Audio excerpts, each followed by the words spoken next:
Hello everyone! I'm here with my sister, Amy Arthur Packer, to talk a little bit about one of my favorite topics, owning your inner authority. I'm so excited to have my sister here to help us with this topic today for three reasons, really. One is that I absolutely adore her and just really wanted you guys to meet her. And two, she's an executive coach specializing in women's leadership. So she has a great deal of expertise on this topic.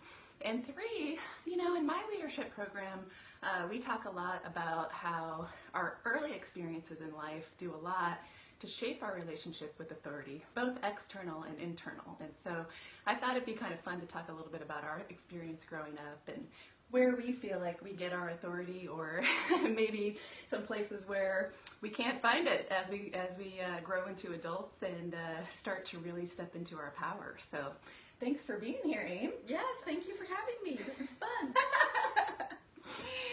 So we grew up in a really interesting time, I think, when a lot of things were shifting and changing for women, which could probably be said of just about every time.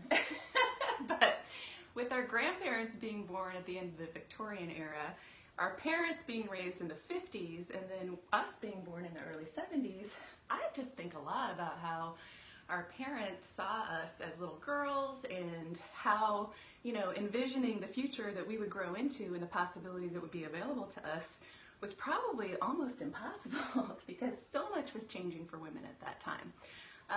Our mom was definitely a feminist. She wasn't necessarily an activist, but she was very serious about feminism in our house. And our dad was the oldest son of an oldest son of an oldest son of an oldest son. So really strong patriarchal lineage in his house. Not necessarily super authoritarian, very kind and loving family, but definitely a time of great change in the 70s, and having two daughters presented some challenges for him, I think. Yeah, especially two daughters like us. Yeah.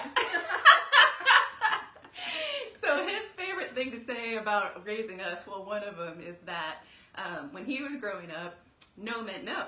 And when he started embarking on this mission of raising the two of us, no is just a starting point for negotiations.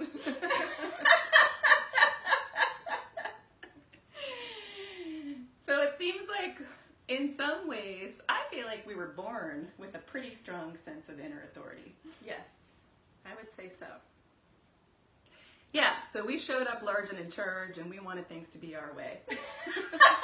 We were making sure that they were going to be that way. And I think that your daughter, my niece Grace, that apple hasn't fallen too far from the tree with her sense of inner authority. How are you seeing her as she's growing up embrace her authority? Well, I try to encourage that. I try to help her to access that and explore different things that she's excited about and interested in. And she surprises me all the time. It's really fun how sometimes I'll just not really be expecting it, and she'll tell me, okay, Mom, I'm going to mutton bust at the rodeo tonight. And then she pretty much wins it. Which takes a lot of inner authority and courage from a little 6-year-old who weighs less than 40 pounds. Yeah. And earlier this summer, she came up to you and said, "Hey, I heard there's a pie eating contest in the neighborhood. I'm gonna join it." And she won that too. She's this tiny little thing. Yes, so I definitely like to help her continue to develop that and want her to be able to access that as she grows up, because I think it's really important. Yeah. So we were really fortunate to have parents who really helped develop that in us. Sometimes to a very big challenge for them.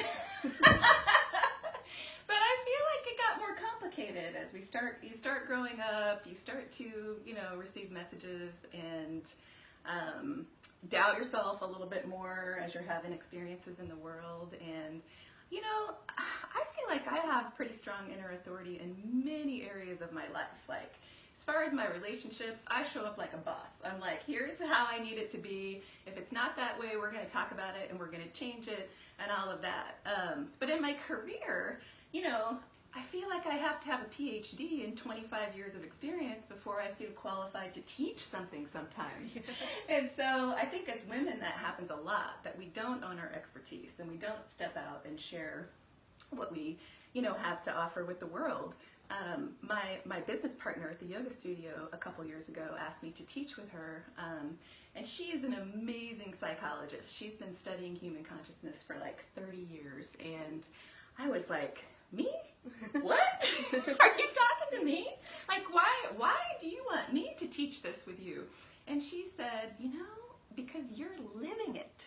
You're living this, and you're an example of what I know to be true and what I want to share with these students, but they need you there. They need you as their teacher as well. And I thought, you know, I really am not showing up for myself. And, you know, I think you'd think 15 years of studying yoga philosophy and practicing would qualify me to step into that role.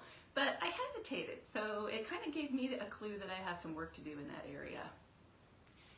How do you help your clients who are struggling with owning their authority? Well, the way that I like to look at it is that it's there in all of us, and it's just a matter of being connected to it. Yeah. And so some people have a stronger sense of it, and I do agree with you that it comes from the way that we grow up in our family of origin.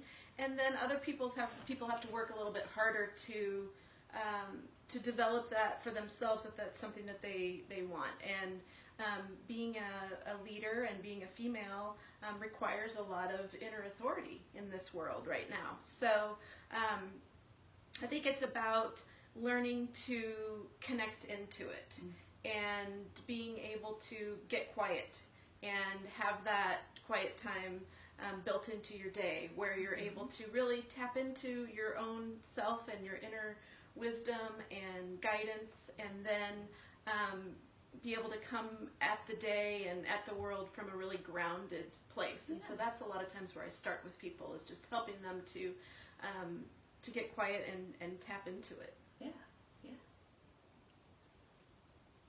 What else have you experienced around this?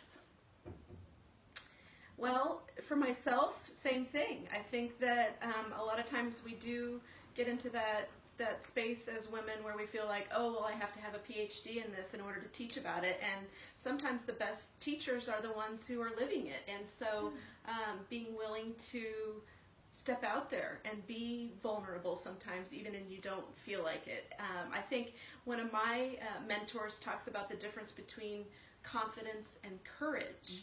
And confidence being really believing in yourself and your own talents and abilities, and then courage being actually willing to step out and do it anyway. And maybe you don't have the confidence quite yet, or that inner authority isn't feeling quite so strong, but once you actually just step out and try it, you build it over time. And so not to wait until you have the confidence or you feel that you've got everything you need, right, all your ducks in a row, but to actually just work on that courage piece of being able to step out there despite the self-doubt, despite what might be going on in our heads, and go for it. And then once you've done that, then you realize, oh wow, I really can do this, and it tends to build your confidence over time.